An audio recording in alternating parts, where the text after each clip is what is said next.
The Philippines is renowned for having some of the world's most diverse marine ecosystems.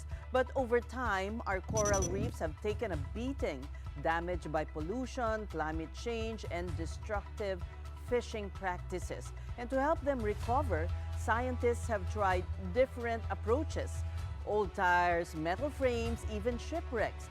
But now a new solution is emerging, and in the Gulf of Davao, marine scientists are testing artificial reef cubes, or ARCs.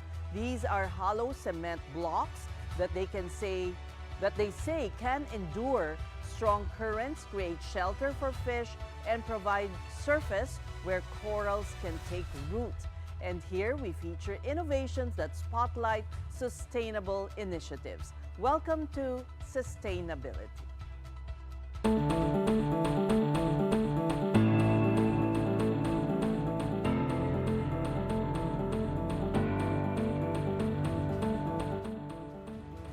In Samal Island, 5 reef cubes have already shown success, with corals growing back and marine life returning. Seen as durable, low cost, and eco-friendly, they are being explored as a model for reef rehabilitation in the country. And joining us today to discuss this further is marine scientist John Lacson. Welcome back to the program, John. Nice to be back. Thank you. Well, this time with good news. This time with good news. Right. So before we zero in on Samal, what is the current state of coral reefs in the country and the rehabilitation of the coral reefs that have been damaged for various reasons? Estimates vary, okay? I would say maybe 20% damaged. Most of that is because of destructive fishing techniques like muroami.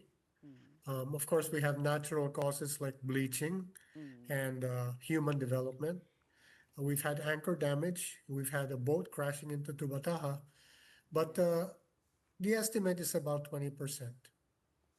Rehabilitation, we have various groups doing different things. We have the UP group doing things in I guess, the Pangasinan area.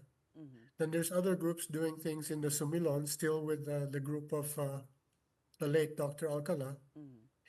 While back, we had our group doing things in Batangas, which was very successful. And now I'm trying this model in Davao. Okay, you mentioned the late Dr. Alcala, who is somehow the inspiration in a way for what you are doing there in Samal. Yes, as he is the inspiration. In fact, the first arc that I put down on the ocean floor was shortly after he passed away. So he is my inspiration for doing this. I thought he would like to know that his work has continued on. Tell us tell us about your process and how unique it is compared to what's been tried before. The process is using hollow cement blocks, which are 0.5 meters in edge length. So the model would be something like this. They can be stacked upon one another and be made into pyramids, or they can just stand alone individually. And the functionality of that is that they have these portholes where you can insert a rescued coral, or on the sides of it, you can have corals growing naturally. So they're a dual purpose, triple purpose if you stack them up into pyramids. All right, so you've had moderate success. Would I say moderate success, or how would you rate the effort that you've pioneered? I think I've had great success. Great success. Yes. Yes. You'll see footage this evening of all of the rescued corals that we've rescued from the seafloor. They're doing very well. They're hosting fish. And you'll also see footage of all of the colonists, corals which have grown naturally on these arcs. Okay, the rescued corals are from where? Just scattered about on the seafloor that happened to be because of storm damage. So you'll just swim around and you'll just see, a piece of staghorn somewhere, or a piece of acropora somewhere. You just see if it's loose. If it's loose, you can pick it up and put it into the ark. You can set it on top of the ark. and wedge it in, and it'll continue growing, and it'll host fish. So what we're seeing now is really that the is that what you've built? Those hollow blocks. Yun ang literal na hollow blocks. Actually says what you're seeing now are the pyramids in Batangas that were built 20 years ago. Oh, okay. Yeah, And you're this also seeing uses the same hollow blocks, John? it's using the same sort of methodology, but the difference is in Batangas, we used a mixture of dead corals and cement to make the blocks. In Davao, we're just using cement. That's the footage you're seeing now is the first arc deposited in Davao. That one Wow. that you're, yeah. That big already? Yes, that big already. It's a roaring success. That coral that's growing in front of you is bigger than a basketball in 2 years. Wow. So that's the timeline, John. 2 years, in just 2 years, you can already expect corals regrowing just by putting these hollow blocks? In ideal conditions, yes. And what conditions are these that you say are ideal? Low siltation, good sunlight, low wave action, clear water. John, how would you differentiate this from previous efforts? Before we used to use tires, domes, even shipwrecks. I mean, what was wrong with that, and how did you improve it now with these reef cubes? These reef cubes are kind of modular. They can be as a standalone, or you can build them into pyramids like we did in Batangas. But this is the first time that I used pure cement, that I didn't use dead coral combined with cement. The model in Batangas was very labor intensive because we would have people picking up dead corals from the seashore, and then we would have these masons who would mold them into those hollow blocks. This one is a little bit easier because we're just making a cement hollow block. And that's It, sustainable, environment friendly, the it's cement. environmentally friendly because it's not leaching any toxins into the environment. The Unlike thing about tires. The tires, although that was Dr. Alcala's very first initiative, later on the scientists came to find out that it was leaching petrochemicals into the environment. It's actually harmful. So nobody uses tires anymore. And how does this compare to what's being done in other parts of the globe? In other parts of the globe, all people are doing different things. Some are using cement, some are using a model like this, which they have like a steel grating, and they're using the steel grating to actually anchor corals using cable ties. So, and there's even a group here in the Philippines that's using, they're using electrical conduction to stimulate the growth of corals. This is a group in Batangas somewhere. And John, when you say low cost, I mean, how much are we talking nga. about? How much Mura can you lang ng really semento. save? Oo nga. But the durability as well. The durability is no question about the durability. The cost is out of my pocket, 600 pesos per arc. Oh, Wow. ganon? Yes, 600 pesos. $10 per arc. Okay. And kasi mabigat siya, no? Compared to... Mabigat siya. There's another system that you shared with us, the one using the cable. That is, I guess it can be the waves, if there are strong waves, it's not, they can move, in other words. They can move. This type here, you'll see some of these in Boracay. They're much smaller, but there's other groups around the world that have these things much bigger, and they actually transplant corals here and then tie them with cables. Where exactly in Samal is this area you're working on? The arcs are dispersed around the perimeter of Paradise Reef. In the Oh. sandy areas, in pockets where there's no coral, where there's just rubble or sand, they are dispersed in 5 strategic places. So I'm kind of like a doctor. I have to check on my patients. I have to make my rounds.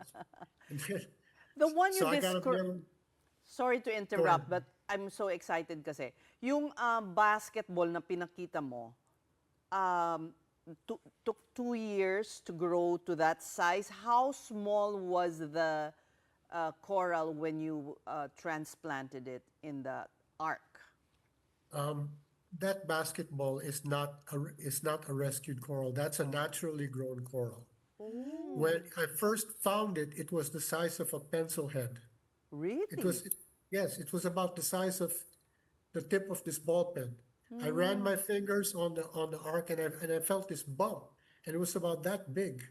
It was amazing. And after 2 years, here we go. It's as big as a basketball, So literally. this coral latched itself naturally on that Yes, arc. yes. Wow.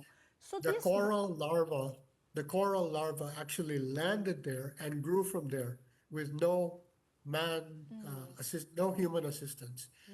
Now, when we're talking about a rescued coral, that's a different story. You're okay, swimming around, you find a fragmented coral on the seafloor, and you actually wedge it into the ark.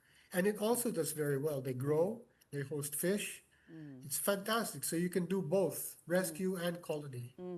so that the rescue coral is put inside the parang, kasi para siyang bahay eh, no? No, it's wedged here. It's wedged here into this porthole. Okay, in You the hole. find a coral and then you just wedge it there. And as the coral grows, it wedges itself even tighter. So it kind of locks itself into place because of its own growth.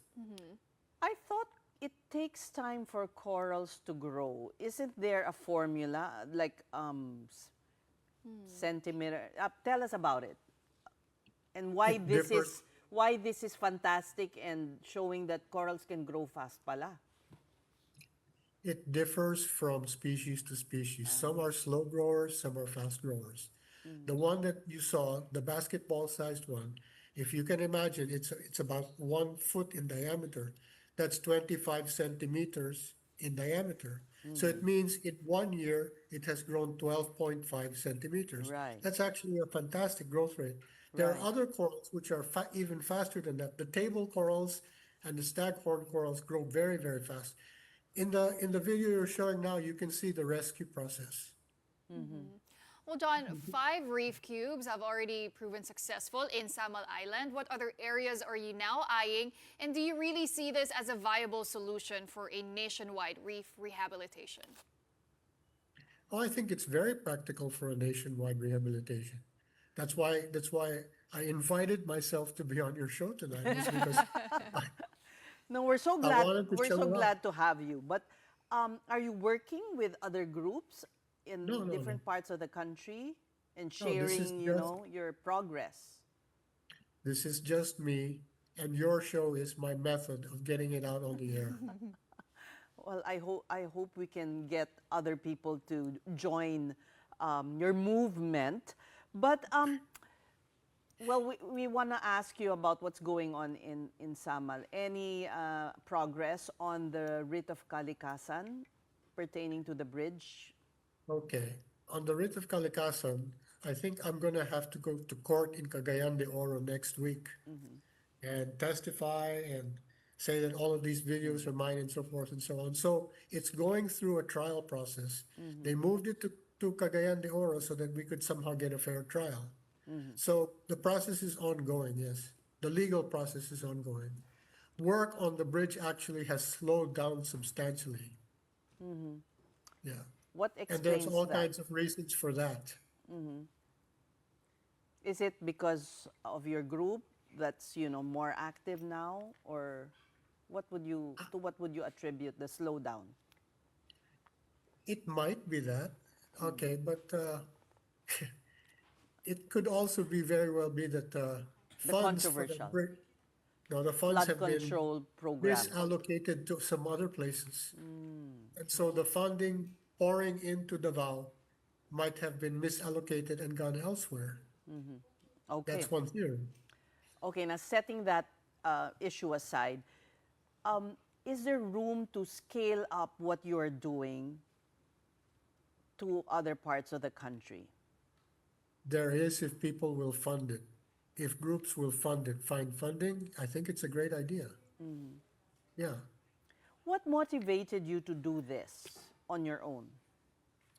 Well, I worked in the Batangas area for 15 years. And you can see in the videos that you showed on your show that it was highly successful.